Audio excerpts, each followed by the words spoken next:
અમદાવાદમાં plane crash દુર્ઘટનાને 1 વર્ષ થયું પૂર્ણ। સાઇટ મુલાકાત કરીને BDDS ટીમ મુલાકાતીઓને પાઠવી મૃતકોને પાઠવી શ્રદ્ધાંજલિ। સમગ્ર ઘટનાની તપાસ હાલ પણ યથાવત।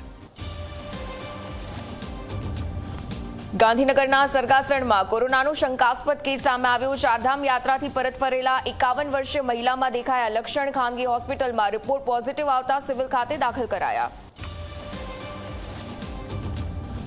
સુરતના નાસિરનગર ડિમોલિશન મામલે કોંગ્રેસ મેદાને સ્થળ પર ધરણા પ્રદર્શન કરીને વ્યક્ત કર્યો આક્રોશ। તો પીડિત પરિવારોએ પણ કાર્યવાહીની માંગ કરી। बच्चों से भी आप पूछेंगे तो वही बोलेंगे क्या चाहिए बेटा, घर के बदले घर।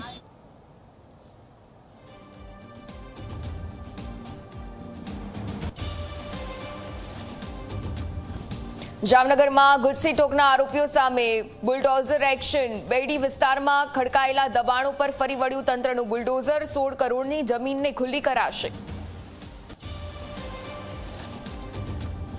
ગીર સોમનાથમાં વિદ્યાર્થીનું શંકાસ્પદ મોત। ટ્રસ્ટીના જણાવ્યા અનુસાર 14 વર્ષીય ક્રિશ પાતળે બારીમાંથી માર્યો હતો કૂદકો। સારવાર પહેલા જ મોત થયું હતું। સમગ્ર મામલે પોલીસે શરૂ કરી તપાસ।